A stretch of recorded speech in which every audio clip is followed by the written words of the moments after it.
By chance ऐसा हुआ है कि पिछली वीडियो जो पिछला वर्ड था और आज की वर्ड में टर्की का थीम डोमिनेंट है। पिछली वीडियो में हमने अर्तुरुल का मेंशन किया था। आज की वीडियो में हम ब्लू मॉस्क टर्की की जो बहुत खूबसूरत मॉस्क है उसको मेंशन कर रहे हैं। ब्लू मॉस्क जब इंटीरियर में इंसान जाता है, अंदर जाता है, तो बहुत उसकी खूबसूरत उसकी वॉल्स हैं, उनके ऊपर बड़े खूबसूरत आर्ट वर्क हुआ हुआ है। उसके अंदर एक बहुत मैसिव किस्म का खूबसूरत शैंडलियर है।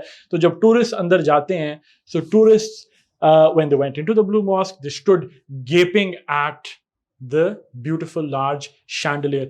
Gape का वर्ड है gape वर्ब है। gape का मतलब होता है astonishment में मुंह खोल के, जैसे नहीं मुंह खुले का खुला रह गया, मुंह खोल के astonishment में आप किसी चीज को यूं करके देख रहे होते हैं ऐसे करके। तो tourists went into the blue mosque, they stood gaping at the chandelier.